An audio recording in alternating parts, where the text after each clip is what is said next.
Good afternoon.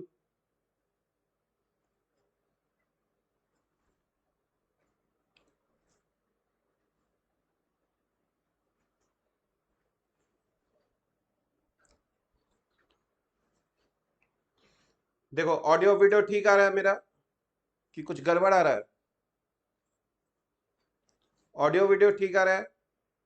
Yes है? कुछ lag तो नहीं हो रहा है ना? चलो ठीक है। अगर कुछ लैग होगा ना तो हम तुरंत नेटवर्क चेंज कर लेंगे, है ना। मतलब 10-20 सेकंड का अंतर पड़ेगा उसमें और कोई दिक्कत नहीं होगा, ठीक है। तो चलो, बहुत बढ़िया। ठीक है, तो देखो,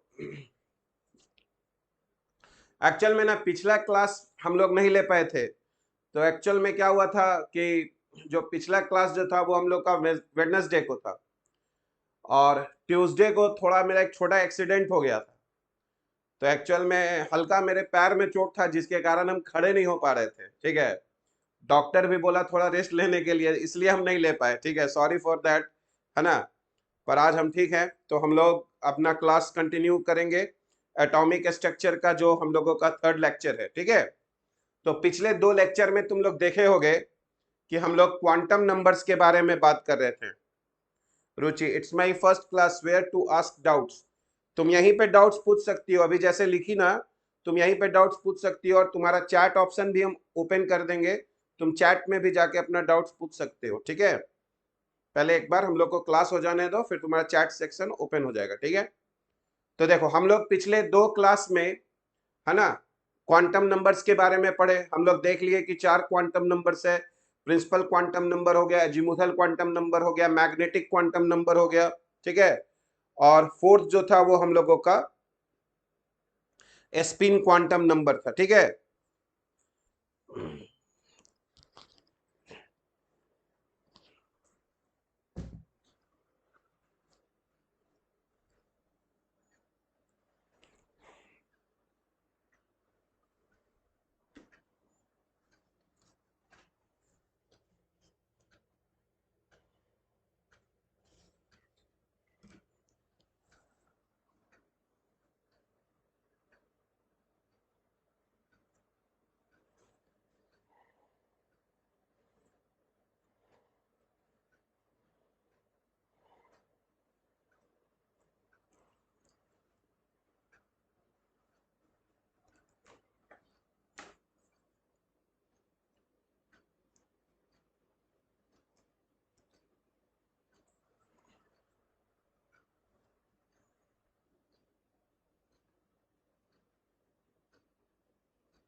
चलो, अभी थोड़ा सा नेटवर्क हम लोग चेंज कर दिए, है ना। ब्रॉडबैंड का कनेक्शन जो था वो थोड़ा सा स्लो हो गया था, ठीक है। होपफुली अभी सब कुछ ओके रहेगा, अभी से कोई दिक्कत नहीं आएगा, ठीक है। हम लोग कनेक्शन दूसरे पे ले लिए, ठीक है। तो देखो, हम लोग 4 क्वांटम नंबर्स के बारे में पढ़े। प्रिंसिपल क्वांटम नंबर जिसको हम लोग n से डिनोट करते हैं, एजीमुथल क्वांटम नंबर जिसको हम लोग l से डिनोट करते हैं, मैग्नेटिक क्वांटम नंबर जिसको m से डिनोट करते हैं, और साथ ही साथ स्पिन क्वांटम नंबर जिसको हम लोग s से डिनोट करते थे। 4 क्वांटम नंबर्स था, ठीक है। फिर हम लोगों ने देखा था कि ऑर्बिट को हम लोग सब ऑर्बिट में बांट सकते हैं। सब ऑर्बिट में ऑर्बिटल्स होते हैं, और हर एक ऑर्बिटल में मैक्सिमम 2 इलेक्ट्रॉन्स रह सकते हैं, और दोनों का जो स्पिन है वो अपोजिट होना चाहिए, ठीक है। फिर हम लोग देखे कि किसी भी एटम में इलेक्ट्रॉन का डिस्ट्रीब्यूशन कैसे करना है, इसके लिए हमारे पास, है ना, कुछ नियम है, ठीक है। और उसमें हम लोगों ने देखा था कि मेनली हमारे पास 3 प्रिंसिपल्स है। एक अफबाउ प्रिंसिपल, जिसके अनुसार से इलेक्ट्रॉन्स को पहले उस ऑर्बिटल में भरना है ना, जिसका एनर्जी कम होता है, ठीक है। और सेकंड क्या था हम लोगों का, हुन्स रूल, जो कहता है कि अगर किसी सब ऑर्बिट के, है ना, जो ऑर्बिटल्स है, तो जानते हो उनका एनर्जी सेम होता है, जिसको हम लोग डिजेनरेट ऑर्बिटल्स बोलते हैं। तो उसमें पहले हम लोग को एक एक करके इलेक्ट्रॉन को भरना है, और जब सब, है ना, जो सिमिलर एनर्जी वाले ऑर्बिटल्स हैं, अगर उसमें एक एक इलेक्ट्रॉन आ जाएगा, तब हम लोगों को इलेक्ट्रॉन को पेयरिंग करना है, ठीक है। और थर्ड जो प्रिंसिपल था वो हम लोगों का था पॉली एक्सक्लूजन प्रिंसिपल, जो कह रहा था कि किसी भी ऑर्बिटल में हम 2 से ज्यादा इलेक्ट्रॉन नहीं दे सकते, और जो दोनों इलेक्ट्रॉन देंगे वो दोनों का जो है वो स्पिन अलग अलग होना चाहिए। यानी एक तरह से किसी भी एटम में जो 2 इलेक्ट्रॉन है उसका चारों क्वांटम नंबर्स सेम नहीं हो सकता है, ठीक है। तो ये हम लोग पिछले क्लास में डिस्कस किए थे, है ना। अभी हम लोग अफबाओ या पॉली या फिर हुंस रूल पर बहुत अच्छा क्वेश्चंस भी डिस्कस करेंगे। तुमको पता होगा हम एक असाइनमेंट भी दिए थे जिसमें करीब 75 क्वेश्चंस थे, ठीक है। और तुम लोग उसमें से होपफुली तुम लोग बनाए भी होगे, ठीक है। तो आज का क्लास हम लोग सबसे पहले स्टार्ट करते हैं बाबू। आज का क्लास जो होगा वो हम लोग पहले इलेक्ट्रॉनिक कॉन्फ़िगरेशन लिखना सीखेंगे, ठीक है। कम से कम 1 to 30 एलिमेंट्स का, ठीक है, जो बेसिक होगा हम लोगों का। और उसमें कुछ और पॉइंट्स को हम लोग डिस्कस करेंगे। तो चलो हम लोग स्टार्ट करते हैं। आज जो है हम लोग इलेक्ट्रॉनिक कॉन्फ़िगरेशन थर्ड लेक्चर में हम लोग सीखेंगे, है ना, कि इलेक्ट्रॉनिक कॉन्फ़िगरेशन ऑफ, है ना, इलेक्ट्रॉनिक कॉन्फ़िगरेशन ऑफ, है ना, एटम्स, ठीक है। तो हम लोग जानते हैं कि एटॉमिक नंबर क्या होता है, हम लोग पढ़ चुके हैं। एटॉमिक नंबर क्या होता है? तो एटॉमिक नंबर होता है भाई किसी भी एटम में जो टोटल इलेक्ट्रॉन्स होता है उसी को हम लोग एटॉमिक नंबर कहते हैं। और जो एटॉमिक नंबर है तो नंबर ऑफ इलेक्ट्रॉन्स हो गया, उसी को तो डिस्ट्रीब्यूट करना होगा एटम में, ठीक है। तो सबसे पहला एलिमेंट कौन सा है? तो सबसे पहला एलिमेंट हम लोगों का कौन सा आएगा? सबसे पहला एलिमेंट हम लोगों का आ जाएगा हाइड्रोजन। उसका एटॉमिक नंबर कितना होता है? 1। अब बताओ सबसे, है ना, कम एनर्जी का ऑर्बिटल कौन होता है? 1s। और s में याद करो 2 इलेक्ट्रॉन डालना है। p में कितना डालना है? 6। d में कितना डालना है? 10। और f में 14। तो चूंकि हमारे पास बाबू एक ही इलेक्ट्रॉन है तो हम हाइड्रोजन का जो वो 1 इलेक्ट्रॉन है वो किस ऑर्बिटल में रखेंगे? 1s1 ऐसे लिखेंगे हम लोग, ठीक है, 1s1। अगर हमको इसको डायग्राम में दिखाना होगा यानी बॉक्स बनाकर, तो तुम इसको ऐसे लिख सकते हो ना, 1s1 के लिए तुम इसको ऐसे लिख सकते हो, हाइड्रोजन के लिए 1s में एक बॉक्स बनाओगे, इसके नीचे 1s लिख दोगे और इसमें तुम एक इलेक्ट्रॉन दिखाओगे। नॉर्मली पहला जो इलेक्ट्रॉन है दिखाने के लिए उसका स्पिन हम लोग ऊपर दिखाते हैं, ठीक है। तुम नीचे भी दिखा सकते हो पर नॉर्मली, है ना, हम लोग ऊपर से ये स्टार्ट करेंगे, ठीक है। तो हाइड्रोजन ये 1s1 हो गया, ठीक है। अब देखो, अब अगर हम दूसरा उसी तरह से तुमसे बोले हीलियम, तो हीलियम जानते हो एटॉमिक नंबर कितना होता है? हीलियम का 2 होता है एटॉमिक नंबर, ठीक है। अब बताओ उसमें दोनों इलेक्ट्रॉन को हम लोग किस ऑर्बिटल में भरे पहले? तो 1s में, s में कितना मैक्सिमम हो सकता है? 2। तो ये क्या हो गया हम लोगों का हीलियम का इलेक्ट्रॉनिक कॉन्फ़िगरेशन 1s2। तो इसका मतलब होगा फर्स्ट ऑर्बिट के s सब ऑर्बिट में कितने इलेक्ट्रॉन्स हो गए हमारे पास? 2 इलेक्ट्रॉन्स हो गए, ठीक है। और अब बताओ अगर इसको बॉक्स से बनाना पड़ेगा तो हम लोग एक बॉक्स बनाएंगे, क्योंकि 1s में एक ही ऑर्बिटल होता है और वो उसमें दोनों इलेक्ट्रॉन हम लोगों का आ गया। तो ये हम लोगों का हीलियम हो गया 1s2, ठीक है, दोनों इलेक्ट्रॉन पेयर्ड हो गया, बहुत बढ़िया। अब हम लोग आते हैं थर्ड में, लिथियम। लिथियम जानते हो कितना इलेक्ट्रॉन होता है लिथियम के पास? 3। एटॉमिक नंबर क्या होता है? 3 लिथियम का। अब अगर इसका इलेक्ट्रॉनिक कॉन्फ़िगरेशन लिखा जाए बाबू तो क्या करेंगे बताओ तुम लोग, है ना। सबसे पहले 1s में कितने इलेक्ट्रॉन जाएंगे? 2 इलेक्ट्रॉन जाएगा 1s में, तो ये हो जाएगा 1s2। अब बताओ एक इलेक्ट्रॉन और बचा, अब वो इलेक्ट्रॉन किस में जाएगा? तो क्या बताए थे 1s के बाद किसका एनर्जी होता है? 2s। तो 1s2 और 2s1, वेरी गुड, 1s2 और 2s1। और अब ध्यान से देखो, अगर हमको इसको बॉक्स बनाना पड़ेगा तो 1s में एक ऑर्बिटल होता है तो 1s में एक बॉक्स बनाएंगे और 2s में भी एक बॉक्स बनाएंगे। 1s में दोनों इलेक्ट्रॉन है तो दोनों का स्पिन हम लोग अपोजिट दिखाएंगे, एक ऊपर और एक नीचे, है ना। और देखो 2s में क्या हो गया? एक। 2s में कितना इलेक्ट्रॉन हो गया? एक, ठीक है। अब एक बात बताओ, ये इलेक्ट्रॉन और ये इलेक्ट्रॉन दोनों एक दूसरे को कैंसिल कर देगा क्योंकि जोड़े में है, पेयर में है। तो जो ऑर्बिटल में एक इलेक्ट्रॉन बचता है तो हम लोग कहेंगे कि लिथियम के पास कितने अनपेयर्ड इलेक्ट्रॉन है। अनपेयर्ड का मतलब कितना सिंगल इलेक्ट्रॉन बचा हुआ है। तो क्या बोलोगे बताओ, तो लिथियम में कितने अनपेयर्ड इलेक्ट्रॉन है बताओ। 1। Very good Avinash, Divyanshu very good, बहुत बढ़िया राजा, ये सब लोग समझ रहे हो। तो यहाँ पर एक अनपेयर्ड इलेक्ट्रॉन है ना। ठीक है, बहुत बढ़िया। अब अभी हम लोग इसी में पढ़ेंगे कि जिसके पास अनपेयर्ड इलेक्ट्रॉन्स आ जाता है तो वो पैरामैग्नेटिक कहलाता है। ठीक है, और अगर मैग्नेट के पास उसको ले जाओगे तो मैग्नेट जो है उसको वीकली अट्रैक्ट करता है। तो वो सब अभी हम लोग आएंगे, पर अभी 3 तक हम लोग यहाँ पर देखें। अब बताओ, अगर हम लोग 4th देखें, बेरिलियम, टोटल कितने इलेक्ट्रॉन्स होते हैं बेरिलियम में? 4, क्योंकि उसका एटॉमिक नंबर कितना होता है? 4। अब बताओ, बेरिलियम में पहला 2 इलेक्ट्रॉन किस में भेजेंगे? 1s2 में। ठीक है, फिर अगला 2 इलेक्ट्रॉन भी किस में जाएगा? 2s2 में। तो ये बेरिलियम का हो गया। ठीक है, और अगर अब हम लोग बॉक्स से चलेंगे तो 1s में एक बॉक्स बनाएंगे, 2s में भी एक बॉक्स बनाएंगे, क्योंकि 1s में एक ऑर्बिटल होता है, 2s में भी एक ऑर्बिटल होता है। अब यहाँ पर 2 इलेक्ट्रॉन ऐसे दे दिए, यहाँ पर भी 2 इलेक्ट्रॉन ऐसे दे दिए। ठीक है, बहुत बढ़िया। अच्छा, अब एक बात बताओ, अगर अब हम एक बात पूछते हैं, अगर हम तुमसे पूछें कि हाइड्रोजन में जो एक इलेक्ट्रॉन है उसका चारों क्वांटम नंबर बताओ। हाइड्रोजन में जो एक इलेक्ट्रॉन है उसका चारों क्वांटम नंबर बताओ, तो तुम क्या करोगे बताओ? हाइड्रोजन में एक इलेक्ट्रॉन 1s में है ना, तो बताओ तो इस इलेक्ट्रॉन के लिए n का वैल्यू कितना हो गया बताओ? n का वैल्यू 1। इसको देख के n पता चलेगा। s के लिए जानते हो l बराबर क्या होता है? 0। s के लिए l बराबर क्या होता है? 0। तो यहाँ n बराबर 1, l बराबर क्या हो जाएगा? 0। 2 क्वांटम नंबर तो ऐसे ही पता चल जाएगा। और याद करो, जब l 0 होता है तो उसमें जो ऑर्बिटल होता है उसको m बराबर 0 बोलते हैं। तो ये m बराबर 0 हो गया, तो यहाँ l बराबर 0, m बराबर 0। और पहला वाला इलेक्ट्रॉन को s बराबर +½ लिखते हैं, ये कन्वेंशन है। तो पहला वाला जो इलेक्ट्रॉन है उसको s बराबर क्या लिखेंगे? +½ ऐसे चारों क्वांटम नंबर दिखा सकते हैं। n बराबर 1, l बराबर 0, l 0 होता है तो m भी 0 होता है।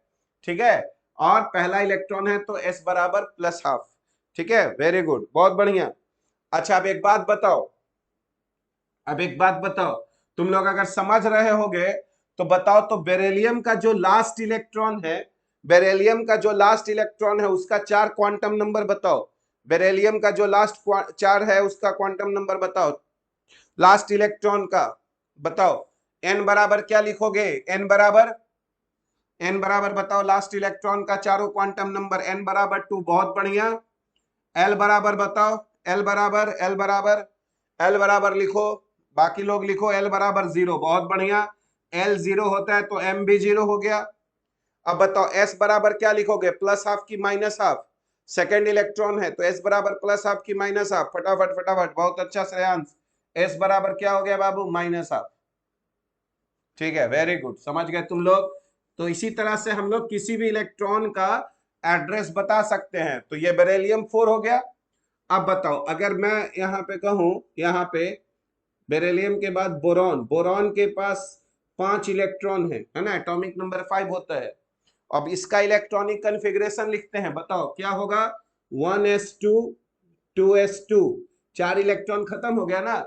और 1s के बाद किस में इलेक्ट्रॉन जाएगा? 2s। अगर तुम लोग को याद होगा तो एनर्जी बताए थे 1s के बाद किस में जाएगा? 2s, 2s के बाद 2p, 2p के बाद 3s, 3s के बाद 3p। याद है 3p के बाद बताए थे कि फिर 4s में जाएगा और उसके बाद 3d में जाएगा। 4s में पहले जाएगा फिर 3d में जाएगा।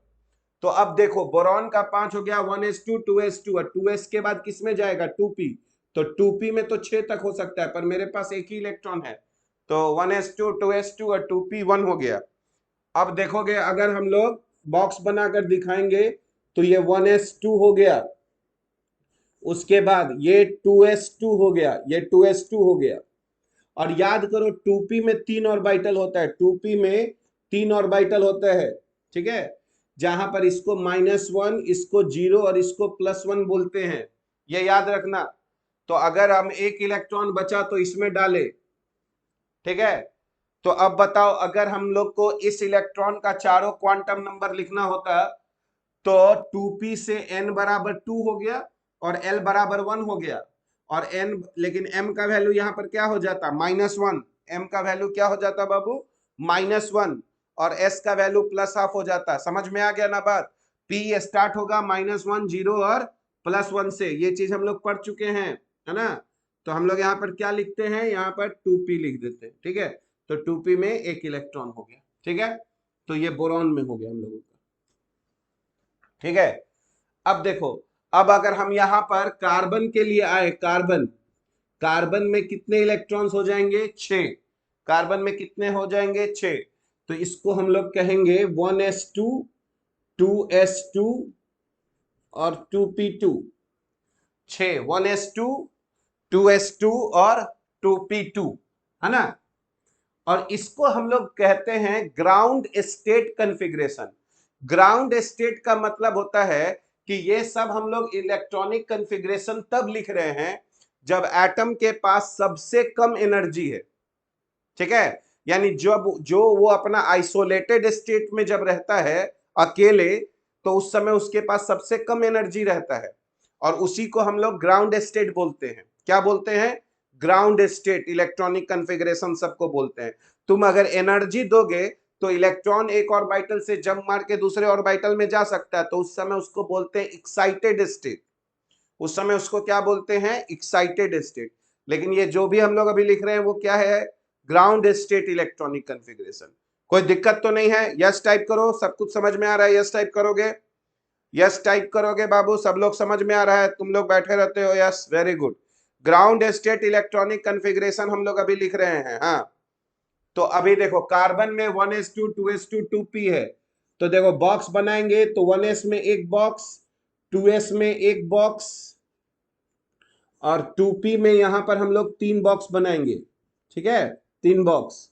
अब देखो, पहला इलेक्ट्रॉन इसमें चला गया, दूसरा भी इसी में जाएगा, थर्ड इलेक्ट्रॉन इसमें चला गया, फोर्थ इसमें जाएगा, ठीक है।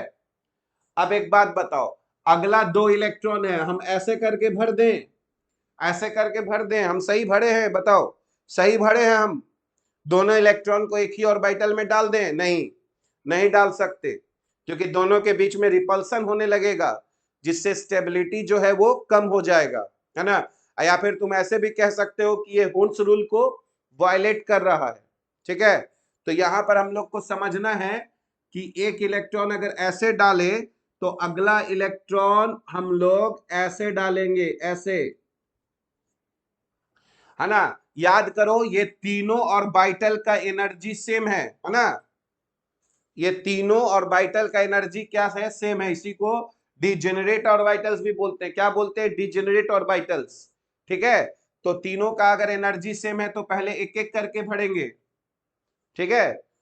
बहुत बढ़िया। अब देखो, कार्बन के बाद हम लोग यहां पर आ जाते हैं, नाइट्रोजन।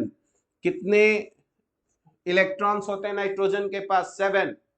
अगर इसका इलेक्ट्रॉनिक कॉन्फ़िगरेशन लिखें तो 1s2, 2s2 और 2p3, 2p3। बॉक्स बना के देखोगे तो 1s में 2 इलेक्ट्रॉन डालोगे, 2s में फिर से बताओ कितने इलेक्ट्रॉन डालोगे, 2 इलेक्ट्रॉन, 2p में कितने ऑर्बिटल्स बनाओगे, 3, 2p, ठीक है। अब बताओ, यहां पर हमारे पास 3 इलेक्ट्रॉन है और ये 3 ऑर्बिटल है जिनका एनर्जी सेम है, तो हम लोग सबसे पहले एक एक करके सबको फिल करेंगे। तो इसमें एक डालेंगे, फिर एक इसमें डालेंगे और एक इसमें डालेंगे। तो इस तरह से हम लोग नाइट्रोजन का इलेक्ट्रॉनिक कॉन्फ़िगरेशन लिख सकते हैं, ठीक है। चलो बहुत बढ़िया। अब हम लोग नाइट्रोजन का सीख चुके हैं, तो अब हम लोग ऑक्सीजन का देखते हैं, है ना। एटॉमिक नंबर 8 हो जाता है जब लिखेंगे तो 1s2, 2s2 और उसके बाद 2p4। याद करो, p में 6 तक रह सकता है, p में कितना रहता है, 6 तक रह सकता है ना। इसीलिए p4, p5 और p6 तक जा सकता है। तो 2p4 है तब तो ठीक ही है। अभी अगर अब हम लोग इसको बॉक्स बनाएंगे तो 1s में एक बॉक्स बनाएंगे, 2s में भी एक बॉक्स बनाएंगे और 2p में 3 बॉक्स बनाएंगे, क्योंकि 3 ऑर्बिटल होता है। एक इलेक्ट्रॉन इसमें, फिर एक इसमें चला गया, एक इलेक्ट्रॉन इसमें, फिर एक इसमें चला गया। और अब पहला एक एक करके भरे तो 1 2 3 हो गया।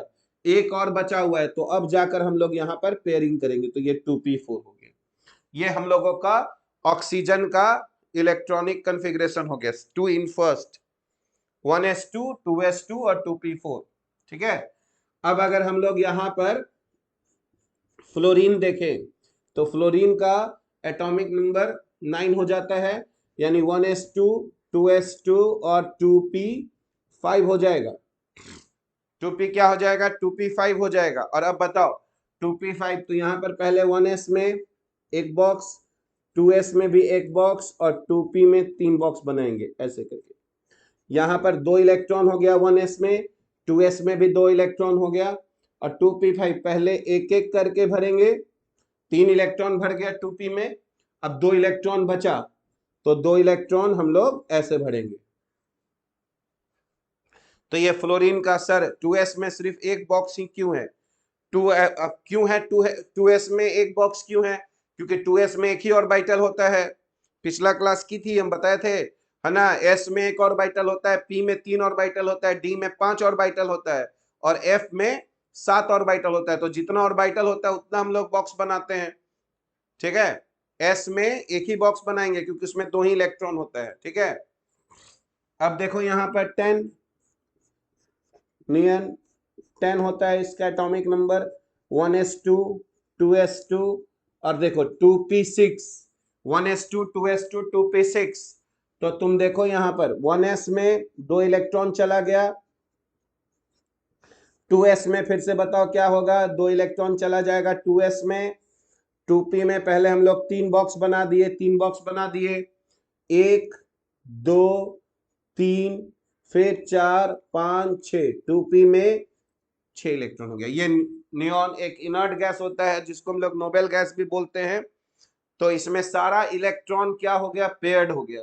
ठीक है, इसमें सारा इलेक्ट्रॉन हमारा क्या हो गया, पेयर्ड हो गया। तो ये स्टार्टिंग 10 एलिमेंट्स का इलेक्ट्रॉनिक कॉन्फ़िगरेशन है। इसमें तुम लोगों को कोई दिक्कत होना नहीं चाहिए, आराम से हम लोग बना रहे हैं। अब देखो, अब हम लोग क्या करेंगे, अब हम लोग अगर यहाँ सोडियम का देखेंगे तो एटॉमिक नंबर कितना हो जाएगा, 11 हो जाएगा सोडियम के लिए, है ना। और अब देखो सोडियम में 1s2 2s2 2p6 इतना तक तो लिखना ही पड़ेगा, और उसके बाद 2p के बाद याद करो किसमें जाएगा इलेक्ट्रॉन, 3s में, तो 3s1 हो जाएगा। ठीक है, तो ये बार बार हम लोग 1s2 2s2 2p6 अभी लिखने के लिए लिख देते हैं 1s2 2s2 और 2p6 और उसके बाद 3s1, पर याद करो इसी को हम लोग और आसानी से ऐसे लिख देंगे कि नियॉन का इलेक्ट्रॉनिक कॉन्फ़िगरेशन और 3s1। बताओ आसान पड़ेगा कि नहीं पड़ेगा, है ना, क्योंकि बार बार इसको लिखने से फायदा नहीं है 1s2 2s2 2p6। इसके जगह हम लोग ऐसे रख दिए, स्क्वायर ब्रैकेट में नियॉन को रख दिए, इसका मतलब नियॉन का कॉन्फ़िगरेशन वहां लिख देना है और लास्ट में क्या लिख देना है, 3s1। ठीक है, समझ गए। अब देखो, अब जब तुम इसका बॉक्स बनाओगे तो इतना बॉक्स तो यहां आ ही जाएगा, 1s2 हम एक बार बना देते हैं, बाकी में अब उसके बाद हम लोग नहीं बनाएंगे। 1s हो जाएगा, फिर यहाँ 2s हो जाएगा, फिर यहाँ 2p6 हो जाएगा। ये तो एज इट इज यहाँ पर अब हम लोगों को इसको यहाँ पर कॉपी कर लेना है। तो 1s में 2 इलेक्ट्रॉन, 2s में 2 इलेक्ट्रॉन, 2p में 1 2 3 4 5 6, ये यही नियॉन का हो गया। अब यहां पे याद करो सर, ब्रैकेट में सिर्फ नोबेल गैस ही लिखेंगे ना, हाँ, ब्रैकेट में हम लोग नोबेल गैस का ही लिखते हैं। ठीक है, अब 2p6 के बाद देखोगे तो 3s1, तो देखो यहाँ पे 3s1 हो गया, यहाँ पर 3s1 हो गया सोडियम के लिए। ठीक है सर, ब्रैकेट बी का भी तो दोनों इलेक्ट्रॉन पेयर्ड है, नोबेल एलिमेंट्स जैसा तब रिएक्ट क्यों करता है, कौन, बेरिलियम नोबेल गैस नहीं है, बेरिलियम का रिएक्शन होता है ना, बेरिलियम BeCl2 बनाता है। नोबेल गैस हीलियम हम लोग बोलते हैं, helium neon argon krypton जेनन radon, है ना। बेरिलियम जो है वो हम लोगों का s ब्लॉक का एलिमेंट है ना, उसको अल्कलाइन अर्थ मेटल में रखते हैं, है ना, उसका भी रिएक्शन होता है। ठीक है, तो ये हम लोगों का 11 तक का हो गया। ठीक है, अब एक बात बताओ, अगर हम लोग यहाँ पे 12 लिखे, 12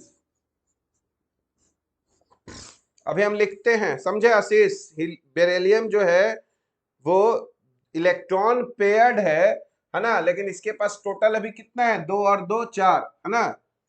जबकि हम लोग, जैसे अगर तुम पढ़ोगे जिंक, जिंक में भी सारा इलेक्ट्रॉन पेयर्ड है, फिर भी वो हाईली रिएक्टिव एलिमेंट है। अभी हम लोग सब पढ़ेंगे, घबराओ नहीं, ठीक है।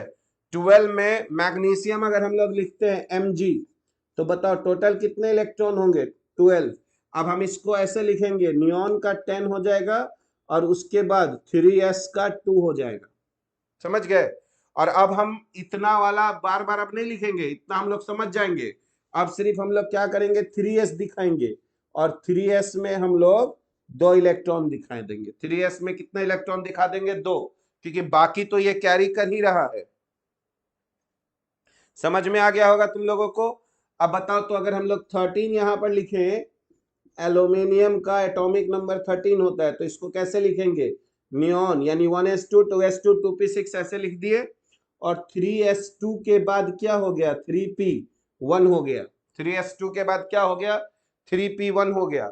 अब बताओ, हम लोग अगर सिर्फ यहाँ पे 3s दिखाएं, तो 3s में 2 इलेक्ट्रॉन हो गया। 3p में 3 ऑर्बिटल है, लेकिन एक ही इलेक्ट्रॉन है, तो ये 3p1 हो गया हम लोगों का, 3s2 और 3p1। Mg का कितना है बाबू? 12 है ना, तो 12 में नियॉन का लिख दिए, वही जो ऐसे बताए थे, 1s2 2s2 और 2p6, यहां तक 10 हो गया, और 10 के बाद 3s2 12 हो गया, ठीक है। और 3s में 2 इलेक्ट्रॉन यहाँ पे दिखा दिए। नियॉन का इतना जो है उसको हम लोग अब नहीं दिखा रहे हैं, 2p तक, है ना, उसको तुम यहाँ पे लिख सकते हो, उसका जरूरी नहीं है, ठीक है। अब हम लोग उसको बार बार कैरी नहीं करेंगे, ठीक है। तो ये हम लोगों का 13 एलिमेंट तक का हो गया।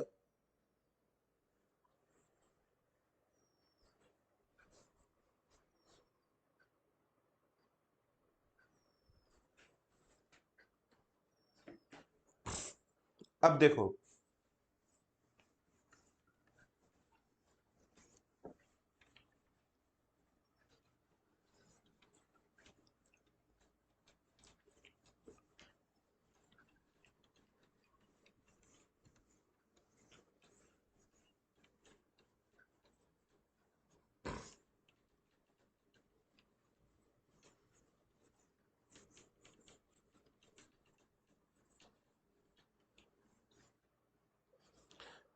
अब देखो 13 के बाद हम लोग 14 देखेंगे, और 14 में कौन आ जाएगा? 14 में सिलिकॉन आ गया। एटॉमिक नंबर कितना हो गया? 14।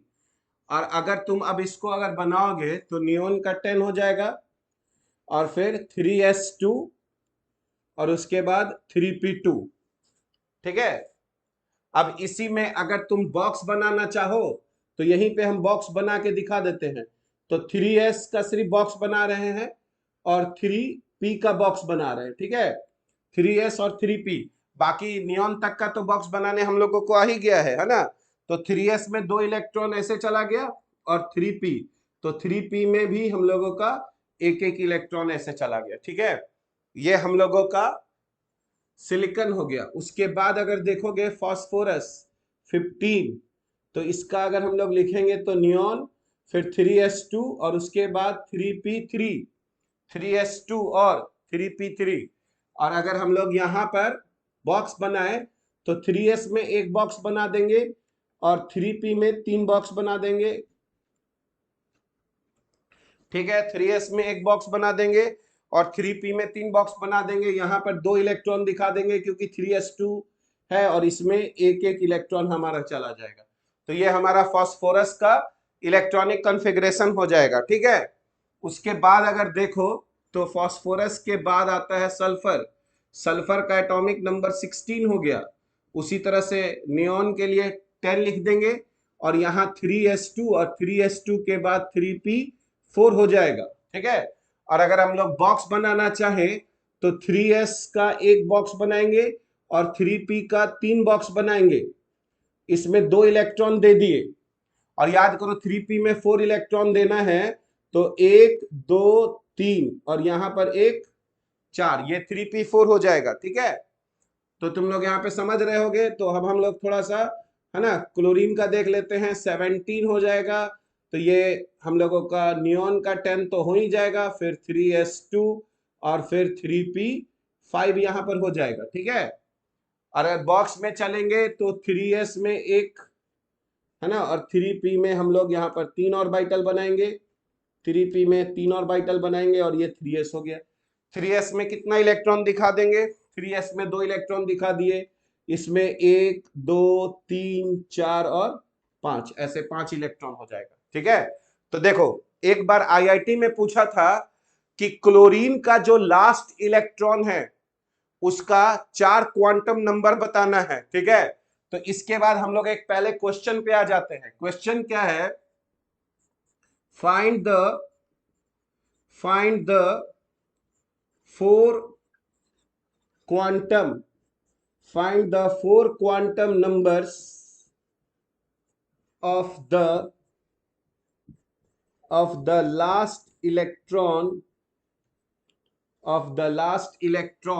of chlorine atom. Chlorine atom के है ना लास्ट इलेक्ट्रॉन का हम लोगों को चारों क्वांटम नंबर बताना था, ठीक है। क्या तुम लोग बता पाओगे, बताओ। सबसे पहले तो लास्ट इलेक्ट्रॉन कहां पर गया है, बीच में गया है लास्ट इलेक्ट्रॉन, ठीक है। तो लास्ट इलेक्ट्रॉन के लिए देखो 3p5 है, 3p5, तो लास्ट इलेक्ट्रॉन के लिए n बराबर तो सीधा हमारा 3 हो जाएगा, n बराबर 3 हो जाएगा। लास्ट इलेक्ट्रॉन 3p में गया है, और p के लिए याद करो l बराबर क्या होता है, l बराबर हम लोगों का 1 होगा, 1 होगा। और याद करो यहां पर ये -1 है, ये -1 है, ये 0 है और ये +1 है। तो बताओ तो m बराबर क्या होगा, m बराबर लास्ट इलेक्ट्रॉन किस में गया है, बीच में गया है, लास्ट इलेक्ट्रॉन -1 0 +1, m बराबर 0 होगा, m बराबर 0 होगा। लास्ट इलेक्ट्रॉन 1 भरे 2 3 फिर 4 और फिर 5 नहीं यहाँ पे गया, m बराबर 0, बहुत बढ़िया। और बताओ s बराबर क्या लिखोगे, s बराबर फर्स्ट इलेक्ट्रॉन है कि सेकेंड इलेक्ट्रॉन है, सेकेंड इलेक्ट्रॉन है, s बराबर -12 लिखेंगे, पहला इलेक्ट्रॉन होता ऑर्बिटल में तो s बराबर +12 लिखते, s बराबर -12। समझ में आया बात। लास्ट इलेक्ट्रॉन का ये हम लोगों का 4 क्वांटम नंबर हो गया। ऐसे ही करके सवाल पूछा जाएगा। इलेक्ट्रॉनिक कॉन्फ़िगरेशन बहुत बहुत बहुत इंपॉर्टेंट होता है। पूरा इनऑर्गेनिक लिखने लोग को तो आता ही है, पर उसका इंटरप्रिटेशन किस ढंग से किया जाता है वो भी बहुत इंपॉर्टेंट है। हम लोग देखेंगे बहुत सारी बातें, है ना। तो अब देखो यहाँ पर 17 तक का हो गया। अब इसके बाद हम लोग 18 पे आते हैं। 18 पे फिर से देखो आर्गन हो जाएगा। एक बार इसका फिर से लिख देते हैं आर्गन का। तो याद करो आर्गन के पास कितने इलेक्ट्रॉन्स हो जाएंगे, आर्गन के पास 18 इलेक्ट्रॉन्स है, 18। तो इसको एक बार शुरुआत से लिख देते हैं, देखोगे 1s2 2s2 फिर 2p6 फिर 3s2 और फिर 3p6, ठीक है। और पूरा बॉक्स बना के भी बता देते हैं। तो बॉक्स में बनाओगे तो पहले 1s में एक बॉक्स बनाओगे, 2s में भी एक बॉक्स बनाओगे, 2p में 3 बॉक्स बनाओगे, फिर 3s में एक बॉक्स बनाओगे और फिर 3p में है ना 3 बॉक्स बनाओगे, ताकि फिर से इसको हम लोग आगे भी कैरी कर सके। तो याद करो ये हम लोगों का 1s हो गया, ये हम लोगों का 2s, ये 2p, ये 3s और ये 3p। तो 1s में 2 इलेक्ट्रॉन, 2s में भी 2 इलेक्ट्रॉन, 2p में 6। तो पहले एक एक करके भर दिए हम लोग, तो पहले हम लोग एक एक करके भर दिए, फिर दूसरा इलेक्ट्रॉन इसमें चला गया 2p6, फिर 3s2 में एक गया, फिर दूसरा इलेक्ट्रॉन चला गया, फिर एक एक 2 और एक 3 4 5 और 6। ये इस तरह से हम लोगों का आर्गन का आ जाएगा। YL बराबर 1, L बराबर 1। तवीशी इसलिए हम लोग L बराबर लेते हैं, है ना। सब ऑर्बिट को हम लोग 2 चीज से डिनोट करते हैं, SPDF इंग्लिश के स्मॉल लेटर से, और नहीं तो फिर होल नंबर से। S के लिए L बराबर 0 लिया जाता है, असाइन किया गया है। जिस तरह से तुम ऑर्बिट को KLMN बोलते हो कैपिटल लेटर, और N बराबर 1 भी बोलते हो, तो ऑर्बिट के लिए इंग्लिश का कैपिटल लेटर आया है और N बराबर 1 से स्टार्ट हुआ है, ठीक है।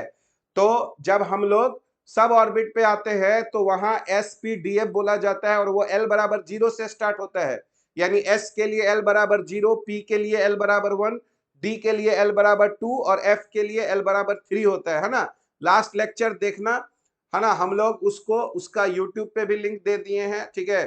क्लास के बाद हम तुमसे एक बार बात कर लेंगे, ठीक है, चैट में, चैट के थ्रू, ठीक है। चलो, तो p के लिए हम लोग l का वैल्यू क्या ले लेते हैं, 1 लेते हैं, ठीक है। तो देखो ये हम लोगों का आर्गन का इलेक्ट्रॉनिक कॉन्फ़िगरेशन होता है।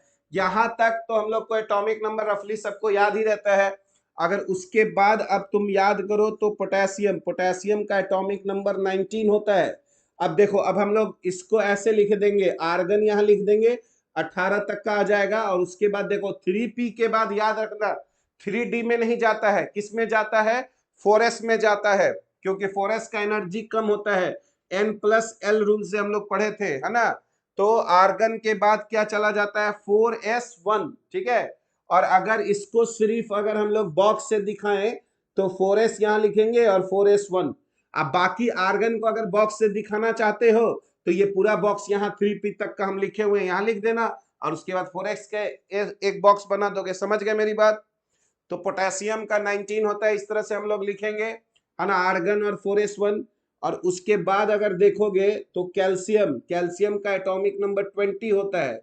अगर हम लोग इसका इलेक्ट्रॉनिक कॉन्फ़िगरेशन लिखेंगे तो आर्गन का 18 हो जाएगा और फिर 4s2 हो जाएगा। आर्गन का 18 हो गया और 4s2 हो गया। और अगर सिर्फ बॉक्स बनाना चाहें तो सिर्फ 4s का बॉक्स बनाते हैं हम लोग, और 2 इलेक्ट्रॉन है, एक स्पिन ऊपर दिए और एक का स्पिन नीचे दिए, ठीक है। तो कैल्शियम 20 तक का हो गया। उसके बाद 20 से जानते हो 21 स्कैंडियम होता है, स्कैंडियम। तो अब देखो यहां पर ध्यान से देखोगे, स्कैंडियम, स्कैंडियम का होता है 21 और इसका इलेक्ट्रॉनिक कॉन्फ़िगरेशन आर्गन 18 हो गया, 4s2 20 हो जाएगा। और उसके बाद 3d स्टार्ट होगा, 3d1। और याद करो 3d जो है वो 1 से लेकर 10 तक जाएगा, 3d 1 से लेकर 10 तक, क्योंकि 3d में 5 ऑर्बिटल होता है तो यहाँ 5 बॉक्स बनाना पड़ेगा, ठीक है। तो देखो 4s2 3d1 अगर बॉक्स से बनाएंगे तो 4s का एक बॉक्स बनाएंगे, और याद करो 3d का हम लोग 5 बॉक्स बनाएंगे, 1 2 3 4 और 5। और याद होगा तो ये -2 -1 0 +1 और +2 होता है, -2 से स्टार्ट होके +2 तक जाता है, याद होगा तुम लोगों को, है ना। ये समझने के लिए एक बार हम लोग लिख दिए। और यहाँ पर 3d होता है तो 4s2 में देखो 2 इलेक्ट्रॉन चला गया और 3d में 1 इलेक्ट्रॉन चला गया, ठीक है। तो ये हम लोगों का स्कैंडियम का हो गया, ठीक है, स्कैंडियम। अगर हम लोग टाइटेनियम देखते, टाइटेनियम, तो टाइटेनियम का एटॉमिक नंबर कितना होता है, 22। तो ये हम लोगों का हो जाता आर्गन, आर्गन और फिर 4s2 और 3d2 ऐसे हो जाता, 4s2 और 3d2। और अगर बॉक्स बनाने के लिए कहता तो आर्गन का छोड़ के यहाँ पर 4s का एक बॉक्स बनाते, है ना, और 3d का याद करो यहाँ पे 5 बॉक्स बनाते, 3d का 5 बॉक्स बनाते। पर इलेक्ट्रॉन मेरे पास तो सिर्फ 2 ही है ना, तो 4s में जो 2 था वो तो दे दिया, फिर यहाँ पर 2 इलेक्ट्रॉन दे दिए, तो 3d में 2 इलेक्ट्रॉन आ जाता है। ये टाइटेनियम हो गया। टाइटेनियम के बाद जानते हो हम लोगों का कौन आता है, टाइटेनियम के बाद, टाइटेनियम के बाद आता है वेनेडियम, ठीक है। वेनेडियम का एटॉमिक नंबर हम लोगों का 23 हो गया। और इसका अगर इलेक्ट्रॉनिक कॉन्फ़िगरेशन लिखा जाए तो आर्गन और 4s2 और 3d3 हो जाएगा, ठीक है। अब अगर हम तुमसे कहें यहाँ पर बॉक्स बनाने के लिए तो 4s का एक बॉक्स बनाएंगे, 3d में 5 बॉक्स बनाएंगे, 1 2 3 4 और 5। लेकिन इसमें हम लोगों को 2 इलेक्ट्रॉन डालना है और इसमें हम लोगों का 3 इलेक्ट्रॉन डालना है, ठीक है। अब हम लोगों का आ गया एटॉमिक नंबर 24, है ना। और इसको एकदम स्टार मार्क कर लेना है ना। एटॉमिक नंबर 24 है क्रोमियम। क्रोमियम में कुछ ऐसा होता है ना, क्रोमियम का एटॉमिक नंबर 24 हो गया। इसको स्टार मार्क कर लेना है। तो कायदे से इसको होना क्या चाहिए था, इसको होना क्या चाहिए था बताओ, इसको होना चाहिए था, अभी लिखना नहीं, आर्गन तो होना ही चाहिए था, और उसके बाद यहां पर होना चाहिए था 4s2, और याद करो क्या होना चाहिए था, 4s2 और 3d4, ये होना चाहिए था ना, 4s2 और क्या होना चाहिए था, 3d4, ये होना चाहिए था। तो बताओ अगर ये होता तो इसके पास कितने अनपेयर्ड इलेक्ट्रॉन होते, थोड़ा सा दिमाग लगाओ, अगर ये होता तो इसके पास कितने अनपेयर्ड इलेक्ट्रॉन होते। तो आर्गन में तो सब इलेक्ट्रॉन पेयर्ड ही हैं, 18 तक में तो सब इलेक्ट्रॉन पेयर्ड है, यहां तक जो हम लोग पढ़े। तो इसमें कितने अनपेयर्ड इलेक्ट्रॉन आते, 4, बहुत बढ़िया बहुत बढ़िया बहुत अच्छे, 4, बहुत अच्छा। लेकिन जब एक्सपेरिमेंट किया गया तो पता चला कि क्रोमियम में अनपेयर्ड इलेक्ट्रॉन की संख्या 4 नहीं है। एक्सपेरिमेंटली पाया गया कि क्रोमियम में अनपेयर्ड इलेक्ट्रॉन की संख्या 6 है, 6। अनपेयर्ड इलेक्ट्रॉन की संख्या कितनी है, 6। तब लोगों को लगा कि ये अनपेयर्ड इलेक्ट्रॉन 6 कब हो सकता है, तो अनपेयर्ड इलेक्ट्रॉन 6 तभी हो सकता है जब ये s का एक इलेक्ट्रॉन यहां से हटकर d में चला जाए और ये 3d5 हो जाए, 4s1 और 3d5 हो जाए, तभी हम लोगों को 6 अनपेयर्ड इलेक्ट्रॉन मिलेगा। और अगर हम लोग इसको बॉक्स बना के दिखाएं, अगर हम लोग इसको बॉक्स बनाकर दिखाएं, अगर इसको हम लोग बॉक्स बनाकर दिखाएं तो 4s में याद करो हम लोगों का एक इलेक्ट्रॉन हो गया, और 3d में सब में ऑर्बिटल में एक एक इलेक्ट्रॉन आ गया, ठीक है। तो अब सवाल उठता है, कि ये ऐसा क्यों हुआ, ठीक है, ये ऐसा क्यों हुआ, ठीक है। तो इसमें बहुत सारा अभी कारण आएगा, तुम लोगों को खाली एक कारण बताया जाता है कि हाफ फील्ड और फुल फील्ड ऑर्बिटल्स जो होता है वो ज्यादा स्टेबल होता है क्योंकि उसमें सिमेट्री होता है, और तुम जानते हो जो सिमेट्रिकल चीज होता है उसका स्टेबिलिटी ज्यादा होता है, ठीक है। हाँ, तो अभी आगे चल के पढ़ोगे कि कहानी बहुत कुछ दूसरा है, ठीक है, कहानी जो है वो बहुत कुछ दूसरा है। पर अभी फिलहाल के लिए अगर कोई तुमसे पूछता है 10th के लेवल पे या 11th 12th के लेवल पे, तो तुम ये कह सकते हो कि भाई ये इसलिए हुआ क्योंकि half filled and full field और ऑर्बिटल्स आर मोर स्टेबल। अभी तुम इतना बोलोगे तो काम चल जाएगा, लेकिन इसके बाद एक एक्सचेंज एनर्जी भी आएगा, उसके बाद इफेक्टिव न्यूक्लियर चार्ज का भी कॉन्सेप्ट आता है, फिर स्क्रीनिंग इफेक्ट या शील्डिंग इफेक्ट का भी कॉन्सेप्ट आता है। तो ये कोई एक फैक्टर के कारण नहीं होता है, ये बहुत सारे फैक्टर को मिला के होता है ना। लेकिन हम लोगों को अपने लेवल पे बोलना है कि ये क्यों हो गया, क्योंकि अगर 4s1 और 3d5 होगा तो ये भी हाफ फील्ड हो गया और ये भी हाफ फील्ड होगा।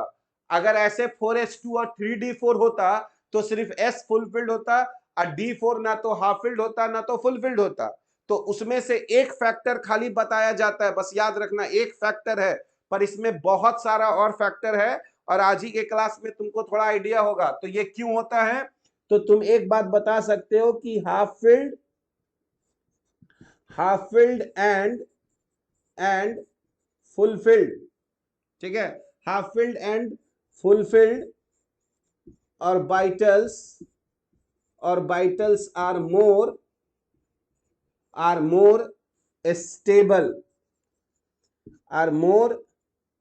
स्टेबल, ठीक है। इसके कारण हम लोग यहां पर लिख रहे हैं, ठीक है। अब एक बात बताओ, यहाँ पे क्रोमियम तक का समझ में आ गया, इसको याद रखना है, एटॉमिक नंबर 24 हर एग्जाम में पूछा जाता है ना, क्योंकि रूल यहाँ पर जो हम लोग देख रहे हैं वो वैलिड नहीं हो रहा है, ठीक है। अब बताओ अगर हम यहाँ पर एटॉमिक नंबर 25 देखें, 25 याद करो, मैंगनीज 25, तो फिर से आर्गन का क्या हो जाएगा 18, फिर यहां पर 4s2 20 और 3d5, इसमें फिर वापस से हम लोगों का वही चीज आ गया। अगर बॉक्स बनाना देखा जाए तो 4s में है ना एक बॉक्स बनाएंगे और 3d में हम लोगों का 5 बॉक्स रहेगा, ठीक है। और फिर 4s में 2 इलेक्ट्रॉन आ जाएगा और डी में एक एक इलेक्ट्रॉन हम लोगों का होगा। तो ये मैंगनीज हो गया हम लोगों का, ठीक है। तो अभी तक में हम लोग सिर्फ देख रहे हैं एक ऐसा हमको मिल रहा है एटॉमिक नंबर 24, जिसका जो हम लोग सोच रहे थे एक्सपेरिमेंटली वो हम लोगों को नहीं मिल रहा है। तो उसका कुछ और कारण रहा होगा, है ना। वो एक्सेप्शन क्या होता है, एक्सेप्शन कुछ नहीं है, इसमें कुछ कारण रहा होगा। एक कारण, उसमें से बहुत सारे कारण में से एक कारण हम लोग जानते हैं कि हाफ फील्ड और फुल फील्ड ऑर्बिटल्स जो है वो ज्यादा स्टेबल होता है। और अगर 4s1 और 3d5 हो जाए तो दोनों ऑर्बिटल हाफ फील्ड हो जाएगा, जिससे हम लोग कह रहे हैं कि भाई उसको ज्यादा स्टेबिलिटी मिलेगा। और हर एटम स्टेबिलिटी के लिए, है ना, वो कुछ भी कर सकता है, वो फ्री है, कुछ भी कर सकता है। तो अगर किसी एटम को लगेगा कि हम ये काम करें और इससे हमको ज्यादा स्टेबिलिटी मिल रहा है, तो वो वही काम करेगा, ठीक है।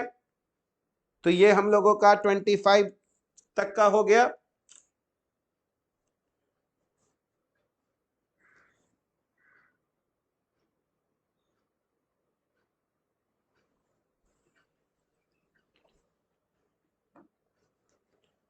चलो अब हम लोग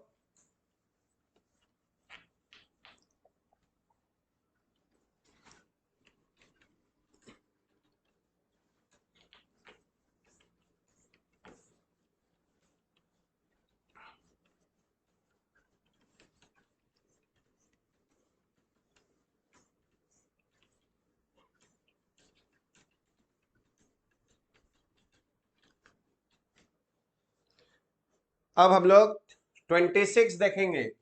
तो 26 जानते हो, है ना, आयरन होता है जिसका एटॉमिक नंबर 26 है। और अगर इसको लिखोगे तो आर्गन हो जाएगा, और 4s2 और 3d6 हो जाएगा। अगर इसको बॉक्स बना के देखना चाहोगे तो 4s में एक बॉक्स बनाओगे, और 3d में जो है वो हम लोगों का 5 बॉक्स बनाएंगे।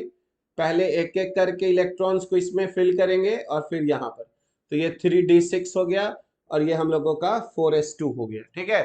तो ये हम लोगों का क्या हो गया, ठीक है, आयरन। अगर उसके बाद हम लोग अगर देखें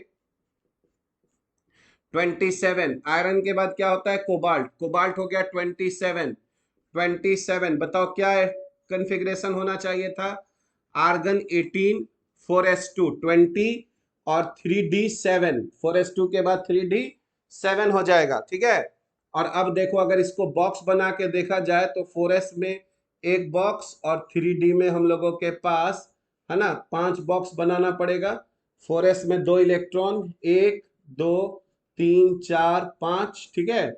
और इसमें हमको 2 देना है, तो यहाँ पर 2 दे दिए हम लोग। ये 3d, ये 4s हो गया, है ना, और ये 3d हो गया। तो ये 3d6 था, ये 3d7 था, ठीक है। इसके बाद अगर हम लोग देखें, इसके बाद अगर हम लोग देखें निकल, निकल कितना था 28, ठीक है। अब 28 में याद करो, ये हम लोगों का आर्गन हो गया, 4s2 हो गया और 3d8 हो गया, ठीक है।